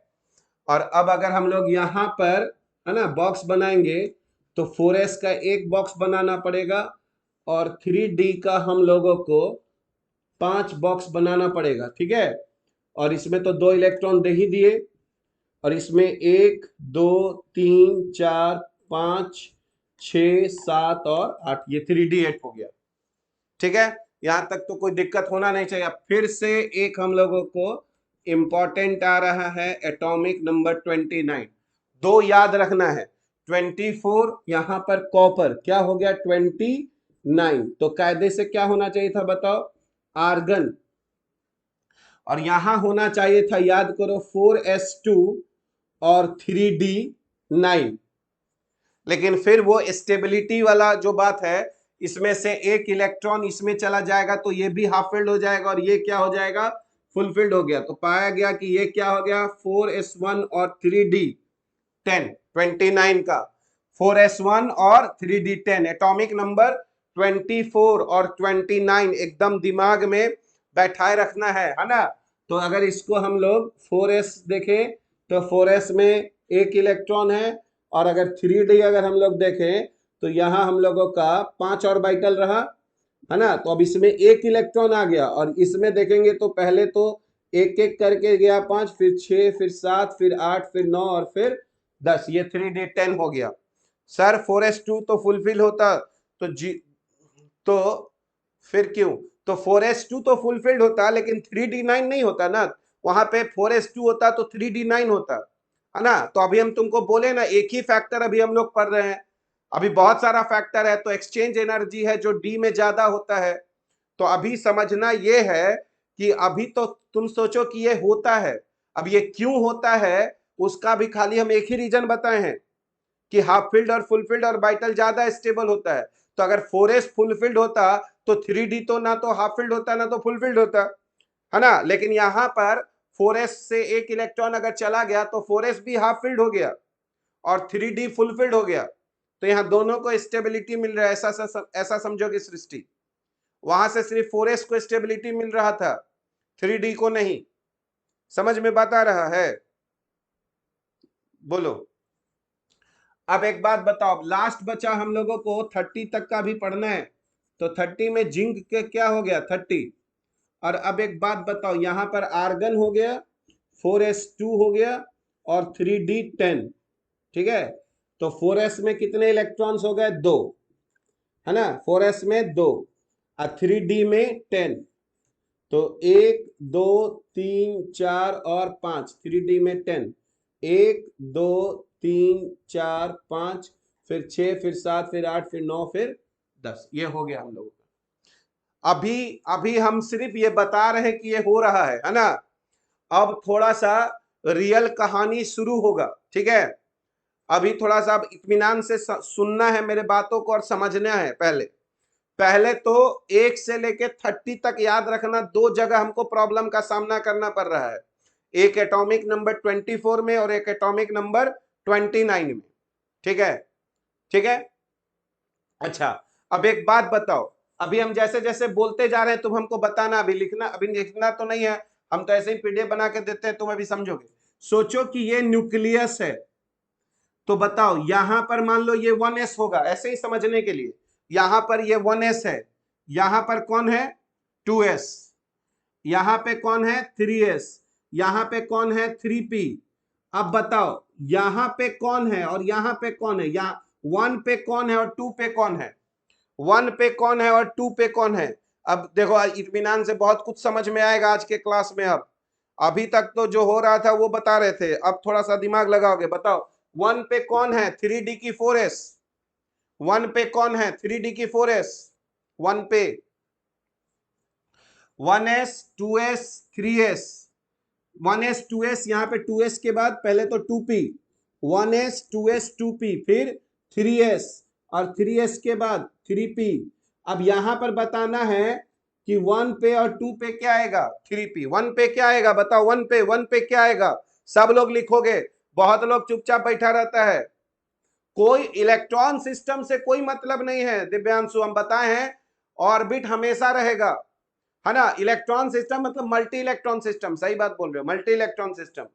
1 पे कौन आएगा 4s नहीं आएगा, यहां पर 3s 3p के बाद कौन है 3d है और उसके बाद 4s है। तुम 4s में पहले भर दिए हो, इट डजंट मीन कि वो न्यूक्लियस से नजदीक है। कहने का सेंस ऐसे समझोगे 1s 2s 2p 3s 3p 3d और 4s, ऐसे है, ठीक है। अब एक बात बताओ, अब एक बात बताओ, ठीक है, कि अगर हम लोग यहां पर मेरा एग्जाम्पल को ध्यान से समझना, न्यूक्लियस में कौन रहता है प्रोटॉन।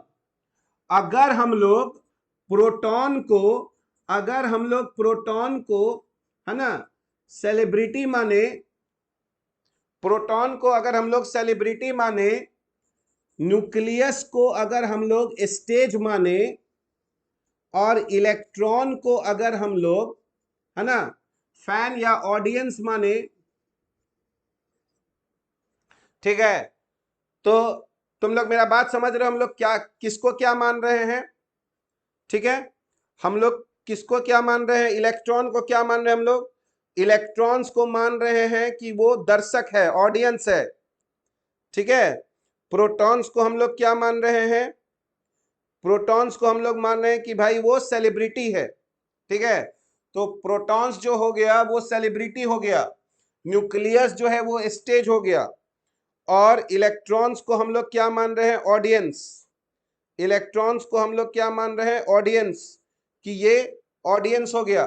ठीक है, अब एक बात बताओ, अब एक बात बताओ, अब एक बात बताओ, इलेक्ट्रॉन ऑडियंस है, इलेक्ट्रॉन ऑडियंस है, तो याद करो जैसे जैसे यहां इलेक्ट्रॉन बढ़ेगा, जैसे जैसे इलेक्ट्रॉन बढ़ेगा, याद करो सेलिब्रिटी भी बढ़ेगा, क्योंकि किसी एटम में जितना इलेक्ट्रॉन होता है उतना ही प्रोटॉन होता है। याद करो, बात समझ रहे हो? अगर इलेक्ट्रॉन्स बढ़ेगा तो सेलिब्रिटी का भी संख्या बढ़ेगा। ठीक है, अब एक बात बताओ, अब एक बात बताओ, एक प्रोग्राम है, एक प्रोग्राम है, एक प्रोग्राम है जो 2 दिन चलना है, एक प्रोग्राम है जो 2 दिन चलना है। तो पहला दिन गए, तुम पहला दिन गए और यहां पर बैठे, फर्स्ट दिन यहां पर बैठे, और तुम यहां सेलिब्रिटी को देख रहे हो। पहला दिन गए और तुम यहां बैठे और यहां सेलिब्रिटी को देख रहे हो, और दूसरा दिन गए तो तुम यहां बैठे, ये फर्स्ट डे बैठे और ये सेकंड डे बैठे। और अगर हम तुमको कहें कि पहला दिन तुम सेलिब्रिटी को नहीं देख पाए बहुत बढ़िया से, पर दूसरा दिन तुम सेलिब्रिटी को देख पाए, तो बताओ ये संभव है कि नहीं है? यस और नो बताओ। एक प्रोग्राम 2 दिन चलने वाला था, फर्स्ट डे तुम गए यहां पर बैठे, पर तुम सेलिब्रिटी बढ़िया नहीं देख पाए, लेकिन दूसरे दिन गए यहां पर बैठे और सेलिब्रिटी अच्छे से देख पाए। यह संभव है कि यस और नो? बताओ संभव है कि नहीं है? यस कि नो? अभी से सब लोग टाइप करो, यस कि नो, संभव है? नो, नो, नो, संभव है। हाँ देखो, अब हम तुमको बताते हैं, मेरा बात को समझो, इसको समझ लोगे तो बहुत अच्छा है। ये संभव है, ये संभव है। तुम ये नहीं देखे कि तुम्हारे आगे कौन बैठा। पहला दिन तुम गए और तुम यहां बैठे और तुम्हारे आगे बड़ा बड़ा बाउंसर टाइप का लोग बैठा हुआ था, बड़ा बड़ा बाउंसर लोग टाइप का बैठा हुआ था, तो तुम यहां पर थे, नजदीक थे, पर हीरो को नहीं देख पाए। दूसरे दिन तुम यहां पर बैठे थे और तुम्हारे आगे बच्चा सब बैठा हुआ था, तो तुम आसानी से स्टेज देख पाओगे कि नहीं देख पाओगे? बताओ, मेरा बात समझ रहे हो?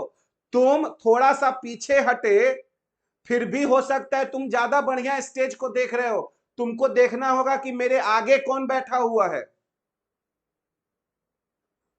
ठीक, अब एक बात बताओ, अच्छा अब बहुत बढ़िया, और एक बात बताओ, अगर हम तुमसे कहें कि सब आदमी आके बैठ गया, तो ये वाला आदमी, ये वाला आदमी हीरो को ज्यादा बढ़िया से देखेगा, ये आदमी सेलिब्रिटी को ज्यादा बढ़िया से देखेगा।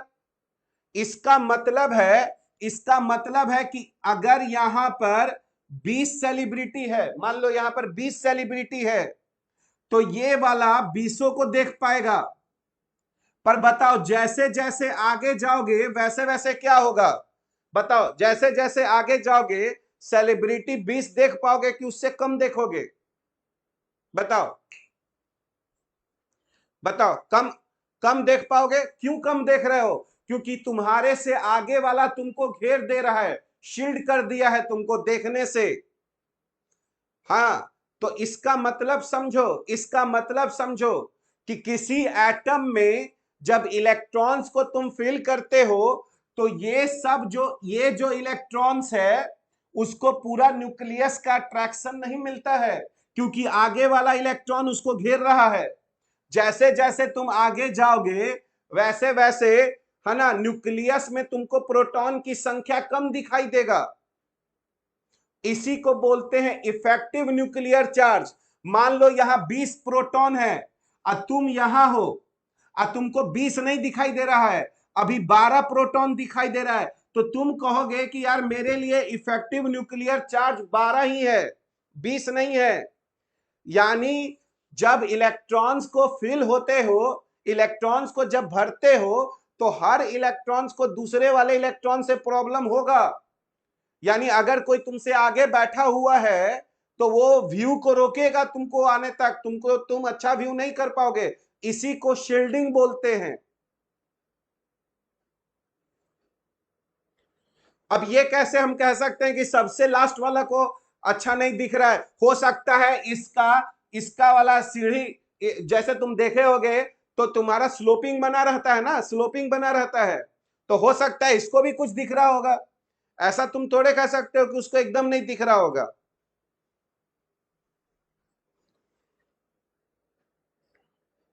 सर लेकिन सबसे लास्ट में से तो सब कुछ क्लियरली दिखेगा ना। अब मान लो स्लोपिंग होगा तब ना, स्ट्रेट रहा तो लास्ट से क्लियरली दिखेगा, स्ट्रेट रहा तो स्लोपिंग, स्लोपिंग नहीं रहा तो। हाँ, तो अब मेरा बात को समझो, मेरे बात को समझो, ठीक है। अगर अगर हम लोग ये कहें, अगर हम लोग ये कहें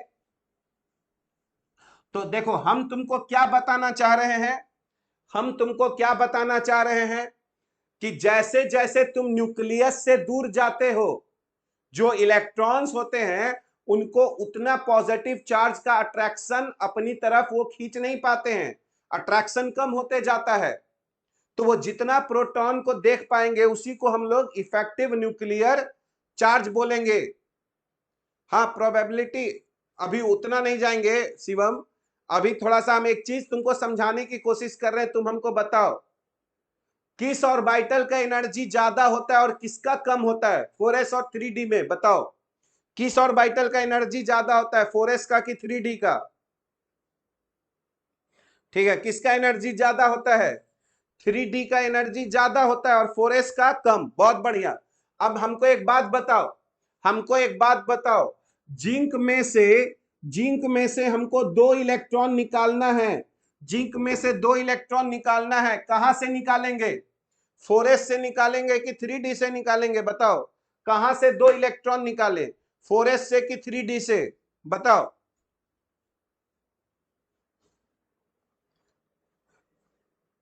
4s से। अब एक बात बताओ, पहले मेरा बात यही समझना है, अभी यहां पे यही समझना है। अगर तुम कह रहे हो, अगर हम कह रहे हैं कि एनर्जी जो है, एनर्जी जो है तुम कह रहे हो 3d का ज्यादा है किससे? एनर्जी किसका 3d का ज्यादा है किससे? 4s से। 4s से। तो तुम अगर इलेक्ट्रॉन निकालना चाहोगे तो तुमको 3d का निकालना चाहिए, क्योंकि 3d के पास ज्यादा एनर्जी है। अगर 3d का हटाओगे तो सिस्टम के पास कम एनर्जी बचेगा, तो उसका स्टेबिलिटी ज्यादा होगा। मेरी बात को समझो, इलेक्ट्रॉन को कहां से निकालना चाहिए, 3d से कि 4s से? तुम किस इलेक्ट्रॉन को निकालना चाहोगे? जिसके पास एनर्जी ज्यादा है, ताकि सिस्टम को ज्यादा से ज्यादा स्टेबिलिटी मिले। हाँ, पर मेरा बात को समझो, इलेक्ट्रॉन निकाला जाता है हमेशा 4s से, है ना, 3d से नहीं निकाला जाता। इलेक्ट्रॉन निकाला जाता है 4s से। अब तुमको इसका कारण सोचना है कि क्या कारण है, ठीक है। यहां पर हम एक बात लिख रहे हैं, फॉर आयंस, मेनली कटायंस, ठीक है। फॉर आयंस यानी जो हम लोग कटायंस के बारे में बोल रहे हैं, for ions electrons are removed, electrons are removed from 4s orbital first. For ions, electrons are removed from 4s orbital, from 4s orbital first, and then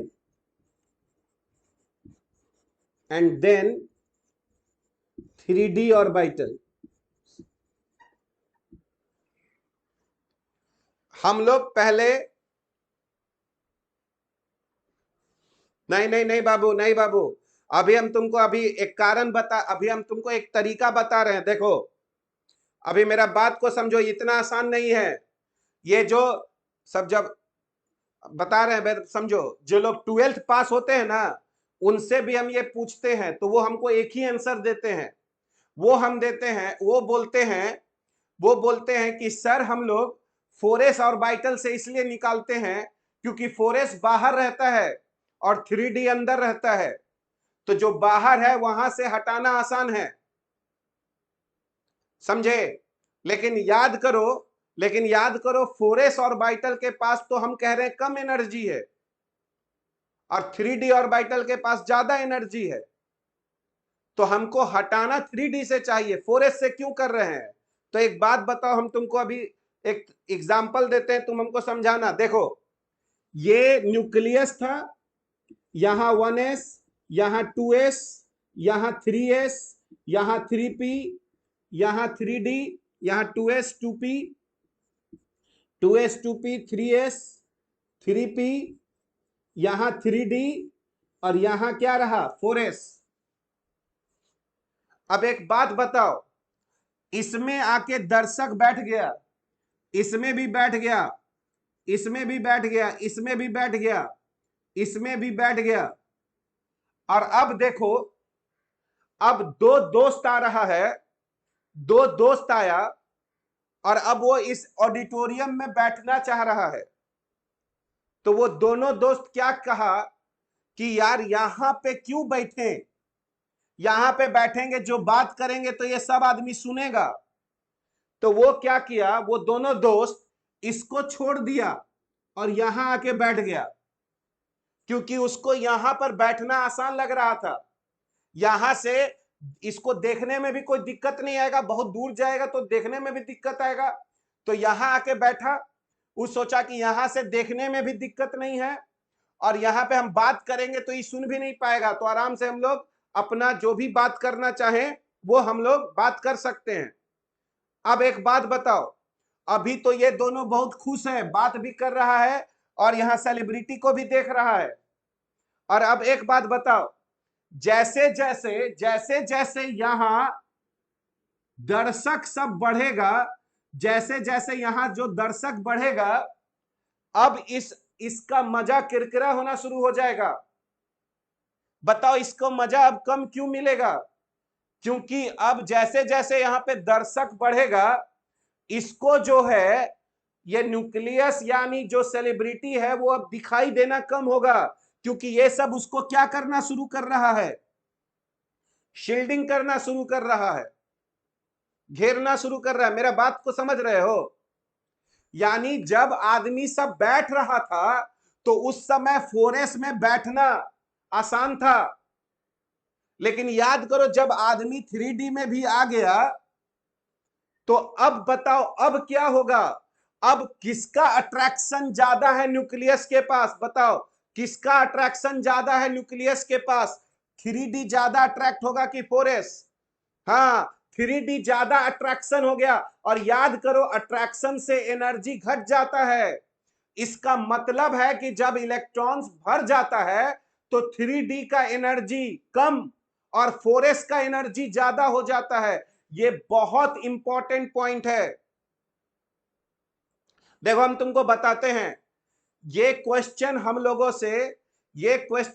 से आईआईटी में फर्स्ट ईयर में पूछा गया था। हम लोग सब लोग पढ़ के गए, तो फर्स्ट जो क्लास था केमिस्ट्री में, उसमें सर हम लोगों से एक छोटा सा यही बात पूछे थे कि तुम जब इलेक्ट्रॉन्स को फिल करते हो तो 4s में पहले भरते हो और 3D में बाद में भरते हो, तो जब इलेक्ट्रॉन्स को निकालते हो तो 4s से क्यों निकालते हो? तो हम लोग कह दिए कि सर 4s से इसलिए निकालते हैं क्योंकि 4s बाहर है, बाहर से निकालना बहुत आसान है। तो सर कहे कि अगर बाहर से निकालना बहुत आसान है, एनर्जी किसका ज्यादा है? तो हम लोग बोले 3D का ज्यादा है। तो बोलेंगे जब ज्यादा एनर्जी वाला इलेक्ट्रॉन को हटा देते तो सिस्टम के पास कम एनर्जी बचता, तो उसका तो स्टेबिलिटी ज्यादा होता, तो तुम 4s को क्यों हटाए? तब हम लोग सब लोग जो लोग आईआईटी करके गए थे सबका दिमाग घूम गया कि किताब में तो यही लिखा जाता है कि हम लोग बाहर से हटाते हैं इलेक्ट्रॉन को, 4s से हटाते हैं, 3D से नहीं हटाते हैं। तब उन्होंने बताया कि देखो अगर तुम इलेक्ट्रॉन 4s से हटा रहे हो तो इसका यही मतलब हुआ कि अब 4s का एनर्जी ज्यादा हो चुका है। किससे? 3D से, क्योंकि समझो जब इलेक्ट्रॉन्स आगे आएगा तो वो मुंह नहीं देखेगा, आगे आएगा तो वो डिस्टर्ब करेगा पीछे वाले को। तो अब जो 4s पहले जो कंफर्टेबल स्टेट में था वो अब कंफर्टेबल स्टेट में नहीं है।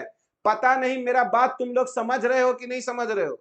तुम लोग में से बहुत लोग स्कूल का भी पढ़ रहे होगे, पता नहीं जो हम बताना चाह रहे हो तुम समझ रहे हो। जब इलेक्ट्रॉन्स को फिल कर रहे होते हैं, जब इलेक्ट्रॉन्स को भर रहे होते हैं, तो 4s का एनर्जी कम होता है और 3d का ज्यादा होता है, इसलिए पहले 4s में भरते हैं। पर जब इलेक्ट्रॉन्स को हम लोग फिर कर देते हैं तो शिल्डिंग होता है, जिसके कारण अब 4s का एनर्जी ज्यादा हो जाता है और 3d का एनर्जी कम हो जाता है, इसीलिए हम लोग इलेक्ट्रॉन्स हमेशा 4s से निकालते हैं। बताओ ये बात क्लियर हुआ? क्योंकि ये किसी को नहीं समझ में आता है, जो लोग दूसरे जगह पढ़ते हैं उनको वही बात बोलता है कि 4s से निकालते हैं क्योंकि 4s जो है वो बाहर होता है। अरे बाहर होता है तो फिर स्टेबिलिटी का क्या हुआ? स्टेबिलिटी तो एनर्जी से रिलेटेड है, तो हम को तो उस इलेक्ट्रॉन को बाहर निकालना चाहिए जिसका एनर्जी ज्यादा है, तब ना हमको स्टेबिलिटी मिलेगा। तो इसीलिए समझो मेरी बात, अगर 4s से निकाल रहे हैं तो कोई तो कारण हो गया है जिससे अब 4s ऑर्बिटल का एनर्जी ज्यादा हो गया है और 3d ऑर्बिटल का एनर्जी कम हो गया और इसलिए इलेक्ट्रॉन्स को 4s से निकाल रहे हैं। अब तुमको समझ में आया कि क्यों हम ये एग्जांपल दिए थे शिल्डिंग का। सब लोग ये लेके बैठा हुआ है कि 4s ऑर्बिटल का एनर्जी कम होता है और 3d का ज्यादा होता है। अरे वो भरने के समय होता है, पर जब आप बैठ जाते हैं तो जो पीछे वाला रहेगा उसको दिक्कत होगा बैठने के बाद। ठीक है, बैठने के क्रम में जब 3D नहीं भरा है तब तो दिक्कत नहीं है, लेकिन जब 3D भर जाएगा तो 4s वाले को दिक्कत होगा देखने में, तो उसका अट्रैक्शन न्यूक्लियस के से कम हो जाएगा, यानी उसका एनर्जी अब बढ़ गया। बताओ क्लियर बात है? क्लियर बात है कि जब हम लोग कटायन बनाएंगे तो कहां से इलेक्ट्रॉन निकालेंगे? पहले 4s से निकालेंगे और बाद में 3d से निकालेंगे, है ना। ये सब नहीं है कि 4s बाहर है। ठीक है, तुम स्कूल में पढ़ोगे तो यही पढ़ाया जाएगा कि 4s से निकालते हैं क्योंकि 4s बाहर होता है ना। वो जो लोग समझता है, जो लोग काउंटर क्वेश्चन पूछ सकता है ना, उनको समझ में आएगा कि ये क्या प्रॉब्लम हो रहा है। ठीक है, क्योंकि स्टेबिलिटी के लिए कम एनर्जी होना चाहिए, ये हमेशा याद रखना बात। इसीलिए अगर 4s को हटा रहे हैं तो 4s का एनर्जी ज्यादा हो चुका है और 3d का एनर्जी कम हो चुका है। बहुत बढ़िया।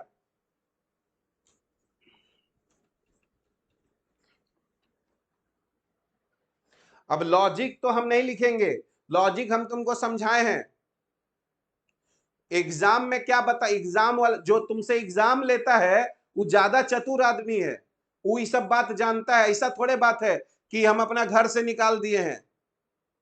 3D 3D में पावर ज्यादा होता है ना। पावर का मतलब क्या है? पावर और कुछ नहीं है। ठीक है, पावर का मतलब क्या होता है अध्यय? पावर और कुछ नहीं, सिंपल सा बात समझो।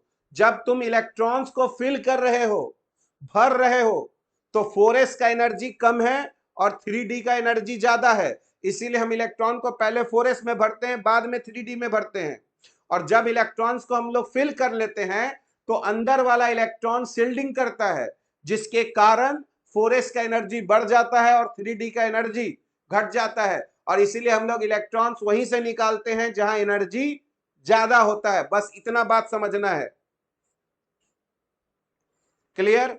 ठीक है, तो अब एक बात बताओ, अब एक बात बताओ, अगर हम लोग, अगर अब हम लोग यहां पर कॉपर +1 का इलेक्ट्रॉनिक कॉन्फ़िगरेशन लिखें, कॉपर +1, तो इसका मतलब क्या होगा बताओ?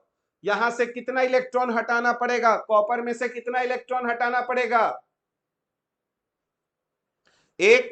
किससे हटाएंगे? किससे हटाएंगे? 4s से हटाएंगे। तो जब 4s से एक इलेक्ट्रॉन हटा देंगे तो बताओ क्या बचेगा? क्या बचेगा बाबू? आर्गन यहां पर हो गया और उसके बाद 3d10 आर्गन, और उसके बाद क्या हो गया? 3d10। और अगर d10 वाला दिखाना चाहते हो तो दिखा दो ऐसे, d में 5 ऑर्बिटल भर लो, 1 2 3 4 5 6 7 8 9 10, ये हो गया 3d10। ठीक है। आर कॉपर +1, बताओ तो कॉपर +2, कॉपर 2+, तुम लोग नाम सुने हो, क्यूप्रस और क्यूप्रिक, नाम तो सुने होगे। क्यूप्रस और क्यूप्रिक कॉपर +1 में भी बनता है और कॉपर +2 भी बनता है। बहुत बढ़िया। अब बताओ कॉपर 2+ कितना होगा?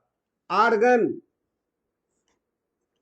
और 3d9 कितना होगा? 3d9। बहुत बढ़िया, 3d9, बहुत बढ़िया। अब यहां पर है 1 2 3 4 और 5, 1 2 3 4 5 6 7 8 9, ये हो गया 3d9। ठीक है, कॉपर 2+ 3d9, बहुत बढ़िया। अब एक बात बताओ, Zn2+ का कितना होगा? Zn2+ का कितना होगा बताओ? Zn2+, Zn2+ का कितना होगा? 4s2 हटा देंगे तो आर्गन और 3d10। तो अगर इसका बॉक्स में बनाया जाए तो 1 2 3 4 और 5, तो 1 2 3 4 5 6 7 8 9 10, ये 3d10 हो गया। ठीक है। अच्छा, अब एक बात बताओ, ZnCl2 का तो नाम सुने होंगे। ZnCl2 जिंक +2 बनाता है, 3d10, 3d10। बताओ ZnCl3 बनता है क्या? जिंक 3 बॉन्ड बनाता है, ऐसे ZnCl3 बनता है कि नहीं बनता है? कोई आइडिया तुम लोग? ZnCl3 बनता है, यस या नो? नो, नहीं बनता है, ZnCl3 नहीं बनता है। जिंक हमेशा +2 में बनाता है कंपाउंड। जिंक हमेशा किस में बनाता है? +2। जिंक का ऑक्सीडेशन स्टेट +2 होता है हमेशा। ZnSO4 नाम सुने होंगे, zinc oxide, ZnO, ZnSO4। Zn हमेशा किस में बनाता है? +2 में। कौन सा ऑक्सीडेशन स्टेट? +2। अब देखो, अब देखो, तुमसे क्वेश्चन पूछा जाता है 12th में, 12th में क्वेश्चन पूछा जाता है कि Zn हमेशा Zn2+ ही क्यों बनाता है, Zn3+ क्यों नहीं बनाता है? तो वहां पर बोला जाता है कि Zn2+ 3d10 हो गया, यानी इसका फुलफिल्ड ऑर्बिटल हो गया, और फुलफिल्ड ऑर्बिटल है तो स्टेबिलिटी क्या हो गया? ज्यादा हो गया, इसीलिए ये अगला इलेक्ट्रॉन नहीं निकालेगा जिंक। इसीलिए जिंक हमेशा +2 बनाता है, +3 नहीं बनाता है, क्योंकि +2 बनाने के बाद उसका स्टेबल कॉन्फ़िगरेशन आ जाता है 3d10। इसीलिए जिंक हमेशा +2 बनाता है। मेरा बात समझ रहे हो? यस या नो टाइप करो, समझ में आ रहा है? जिंक +2 क्यों बनाया? क्योंकि +2 बनाने के बाद वो 3d10 हो गया, और याद करो 3d10 फुलफिल्ड ऑर्बिटल है। ठीक है। तो अब एक बात मेरा समझाओ, अब यहां पे बताओ कॉपर +1 कितना था?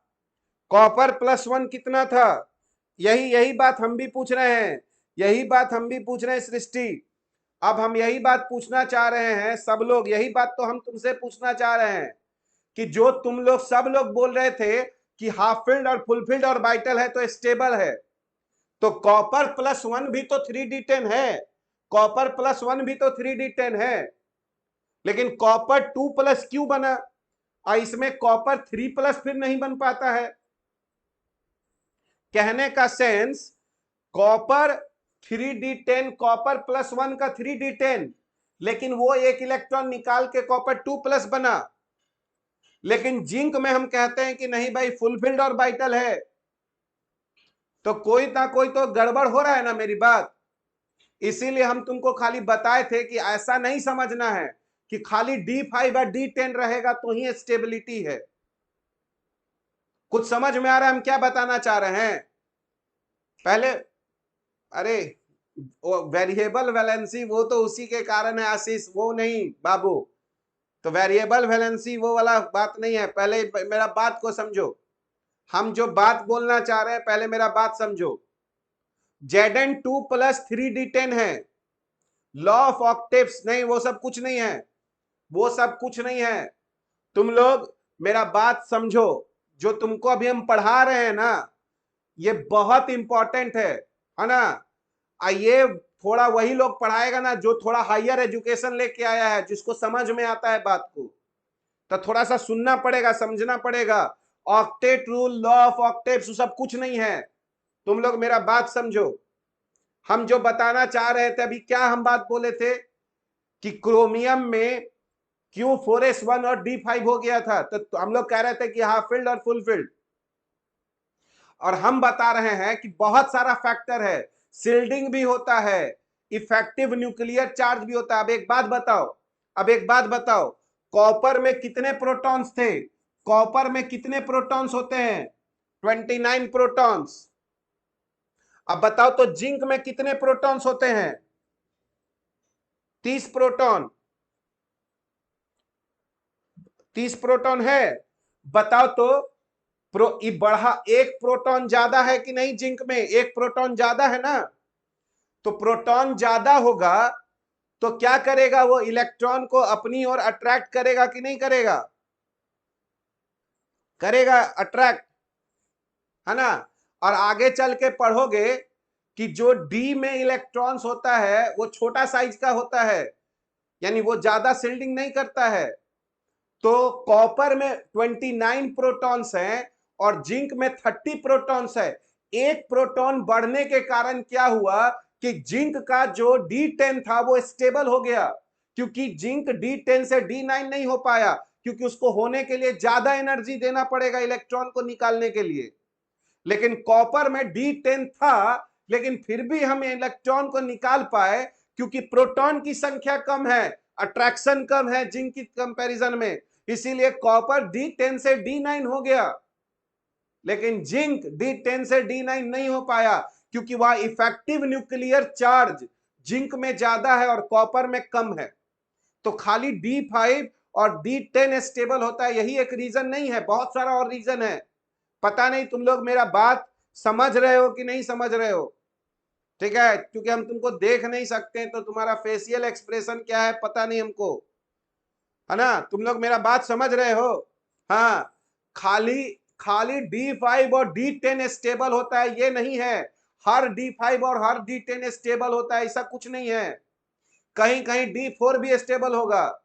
प्रॉब्लम क्या है कि कितना प्रोटॉन अट्रैक्ट कर रहा है वो भी मैटर करेगा। बीच वाला इलेक्ट्रॉन, है ना, प्रोटॉन को घेरा कि नहीं घेरा। सर तो निकेल में 3d8 भी हो सकता है। निकेल में कौन सा? निकेल में तो 3d8 ही है ना। हम कह रहे हैं ना कि किसी भी एटम का इलेक्ट्रॉनिक कॉन्फ़िगरेशन बहुत सारे फैक्टर्स को मिला के लिखा जाता है। इसीलिए याद करो, हम सिर्फ कितना तक का पढ़ा रहे हैं? कितना तक का पढ़ा रहे हैं? 30 तक का पढ़ा रहे हैं। एलिमेंट्स की संख्या तो 100, है ना, 8 110 हम लोग बोलते हैं। तो 30 के बाद क्या होगा कि बहुत सारा फैक्टर एक साथ काम आएगा, और कहीं कहीं क्या हो जाएगा कि तुम्हारा, देखो जैसे एक छोटा सा बात बताते हैं, एक छोटा सा बात बताते हैं, तुम लोग को मेरा बात समझ में आए तो देखना। देखो एक बात बताओ, अगर अगर तुम लोगों को मेरा बात समझ में आए तो बताना। निकेल के नीचे पैलेडियम है और पैलेडियम के नीचे क्या है? प्लैटिनम है। निकेल, पैलेडियम और प्लैटिनम, बताओ तीनों एक फैमिली में है। आज का क्लास होते होते बहुत सारा बात को हम क्लियर करके आज जाएंगे, समझे ना। बहुत सारा बात लास्ट में बोलेंगे कि तुम समझे नहीं समझे, यस और नो बोलना, तब यहां से हम लोग विदा होंगे। मेरी बात समझे? तो सबसे पहले हमको एक बात बताओ। अरे तुम लोग यस यस कुछ नहीं लिखता है, बैठा रहता है तुम लोग रे। सब लोग, जितना लड़का लड़की तुम लोग, सब लोग बैठा रहेगा। अभी क्लास में रहता तो हम तुमको बताते, समझे? अभी पहले बात को समझेगा, बोलेगा तब तो। कोई बहुत अच्छा चीज सीख रहे हो, जब तक रिस्पॉन्स नहीं दोगे पते नहीं चलेगा कि सीखे कि नहीं सीखे। इसीलिए मेरा बात समझो, हम जो बात बोल रहे हैं या तुम लोग लैपटॉप मोबाइल सामने रख के सो जाता है, सुनेगा मेरा बात, ठीक है? देखो, निकेल निकेल पैलेडियम और प्लैटिनम एक ही फैमिली में है, एक ही ग्रुप में है, जाके पीरियोडिक टेबल में देखना। जिस तरह से लिथियम के नीचे कौन है? Sodium, potassium, rubidium, caesium, francium, ये सब है ना एक फैमिली में, ठीक?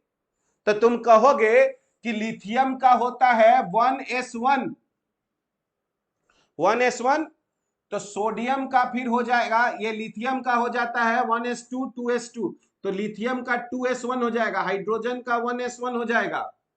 लिथियम का कितना होता है? 2s1, ठीक है? सोडियम के लिए outer most 3s1, 4s1, 5s1 और ये 6s1, ऐसे। मतलब अगर एक फैमिली में है तो इलेक्ट्रॉनिक कॉन्फ़िगरेशन एक ही जैसा होना चाहिए था, होना चाहिए था ना?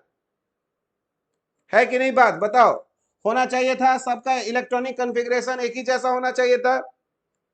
जैसे लिथियम का 2s1 है, सोडियम का 3s1 होगा, पोटेशियम का 4s1 होगा। हाँ, बहुत बढ़िया। तो अब बताओ, अगर अगर अगर निकेल का 3d8 और 4s2 है, निकेल का अगर 3d8 और 4s2 है, तब बताओ पैलेडियम का कितना होना चाहिए था? 4d8 और 5s2, और इसका होना चाहिए था 5d8 और 6s2। बता, होना चाहिए था कि नहीं होना चाहिए था? मेरा बात समझ में आया? सब एक फैमिली में है। अभी सब लोग एकदम अटेंटिव मेरा बात सुनेगा, ठीक है? सब लोग मेरा बात सुनेगा। ये तीनों एक फैमिली में है, तो तीनों का इलेक्ट्रॉनिक कॉन्फ़िगरेशन एक ही जैसा होना चाहिए था। अब देखो, इसका 3d8 है, 4s2 है, इसका पता चला 3d10 है, इसका 5s0 है, इसका 5d9 है, 6s1 है। बताओ तो ये क्या हो गया? बताओ तो ये क्या हो गया? सब उल्टा पुल्टा हो गया कि नहीं हो गया? सब उल्टा पुल्टा हो गया। एक ही फैमिली में है, अब तीनों का अलग अलग इलेक्ट्रॉनिक कॉन्फ़िगरेशन है, गड़बड़ हो गया। अब बताओ हम क्या समझा रहे हैं कि खाली एक ही फैक्टर है जो डिसाइड करेगा इलेक्ट्रॉनिक कॉन्फ़िगरेशन? नहीं, 30 के बाद बहुत सारा फैक्टर है और वो सब मिलकर डिसाइड करता है कि क्या इलेक्ट्रॉनिक कॉन्फ़िगरेशन होना चाहिए। इसीलिए 30 के बाद वाले को रटा जाता है, इसीलिए वो कभी एग्जाम में नहीं आएगा, क्योंकि उसके लिखने का कोई फिक्स नियम नहीं होगा। तो जहां जहां लोग बदलता है उसको बोलता है ये एक्सेप्शन हो गया, रट डालो, एक्सेप्शन हो गया, रट डालो। तो मेरी बात को समझो, 80 का, 90 का, 70 का, इस सबको नहीं याद रखना है। वो जैसे जैसे इनऑर्गेनिक पढ़ेंगे, s block, p block, d block, a block अपने आप पता चलते रहेगा। जैसे कि अभी हम इसका बताएं, तो एटॉमिक स्ट्रक्चर पढ़ने तक में कितने तक का लिखना आना चाहिए? 30। ये हम तुम्हारे स्कूल के लिए क्लियर कर दिए, तुम्हारे स्कूल में 108 तक का लिखवा दिया जाएगा। और जिसका मैच नहीं करेगा उसको स्टार मार्क करके बोलेगा ये एक्सेप्शन है, रट डालो सबको, कोई जरूरत नहीं है, सब बेफालतू बात है। जिसको समझ में आएगा उसको समझ में आएगा कि यहां D8 है और यहां D10 है और यहां देखो D9 है, तो D9 वाला ही स्टेबल हो गया। है कि नहीं? बात बताओ, कुछ क्लियर हुआ? आज का क्लास में हम क्या समझाने की कोशिश किए, बताओ। अब हम यहां पर एक बात बोल रहे हैं, अब पहले मेरा एक बात को समझोगे। 30 तक में ही दो गो एलिमेंट गड़बड़ा गया, 30 तक में ही दो एलिमेंट गड़बड़ा गया। कौन कौन सा एटॉमिक नंबर बताओ? कौन कौन सा एटॉमिक नंबर? कौन सा दो एलिमेंट का? 24 और 19, 29, 24 और 29। और उसमें हम लोग बोल के भाग जाते हैं, उसमें हम लोग बोल के भाग जाते हैं कि हाफ फील्ड और बाइटल और फुल फील्ड और बाइटल स्टेबल होता है। और इसीलिए ये काम हो रहा है। तो अगर इसीलिए ये काम हो रहा है तो फिर कॉपर काहे कॉपर +1 क्यों D10 से D9 बना दिया? जब D10 ही स्टेबल था तो D9 नहीं बनता, जैसे जिंक में नहीं बन रहा था। तो नहीं, हम लोग कहेंगे कि भाई स्टेबिलिटी बहुत सारे फैक्टर पर निर्भर करता है। Stability half field, full field और वाइटल पर भी निर्भर करेगा। स्टेबिलिटी इस बात पर भी निर्भर करेगा कि न्यूक्लियस में कितने प्रोटॉन हैं। स्टेबिलिटी इस बात पर भी निर्भर करेगा कि जो इलेक्ट्रॉन्स जो है वो कैसे एक दूसरे को शील्ड कर रहा है, न्यूक्लियस के प्रभाव को पहुंचने दे रहा है कि नहीं दे रहा है। तो ये सारा फैक्टर डिसाइड करता है। इसीलिए अपने दिमाग में से ये सब हटा देना है कि एनर्जी ऑर्डर देख के हम 108 तक का इलेक्ट्रॉनिक कॉन्फ़िगरेशन लिख देंगे, वो सरासर गलत है। कम से कम 15-20 एलिमेंट का जो होगा वो तुम लिख नहीं पाओगे, ठीक है। और वो सब कभी नहीं आएगा, वो सब जब हम लोग 12th पढ़ेंगे धीरे धीरे उस सबको सीखेंगे कि क्या क्या उन सब का कारण भी हो सकता है। होपफुली तुम लोगों को। अच्छा अब एक बात बताओ, अब हम आज का क्लास में जो जो हम लोग पढ़ा रहे हैं हम लोग बताते हैं, तुम लोग बताना तुम लोग समझे कि नहीं समझे, यस और नो। देखो हम तुमको बोले कि जब इलेक्ट्रॉन्स को हम लोग फिल करते हैं तो 4s का एनर्जी कम होता है और 3d का एनर्जी ज्यादा होता है। लेकिन जब इलेक्ट्रॉन भर जाता है तो अंदर वाला इलेक्ट्रॉन शील्डिंग करता है, घेरता है दूसरे को, वो न्यूक्लियस के प्रभाव को पहुंचने नहीं देता है बाहर। इसीलिए 4s का एनर्जी बढ़ जाता है और 3d का घट जाता है। ये बात एकदम क्लियर होना चाहिए, ठीक है।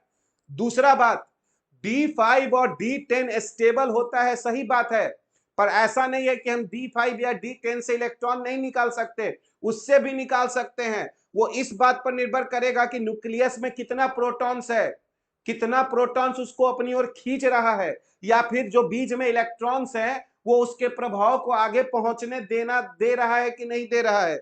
ये सारे फैक्टर्स पर डिपेंड करेगा, ठीक है। और जब हम लोग कैटायंस का इलेक्ट्रॉनिक कॉन्फ़िगरेशन लिखेंगे तो पहले इलेक्ट्रॉन 4s से निकालेंगे, बाद में 3d से निकालेंगे। ऐसा नहीं कि 4s बाहर है, इसलिए क्योंकि 4s का एनर्जी अब ज्यादा हो चुका है, इसलिए हम लोग यहां पर निकालते हैं, ठीक है। क्लियर बात हो गया एकदम यहां से यहां तक में, ठीक है। चलो तो हम लोग संडे को हम लोग का ऑर्गेनिक का क्लास रहता है कितने बजे? 11 बजे संडे को क्लास है। इस संडे को कोई टेस्ट नहीं है।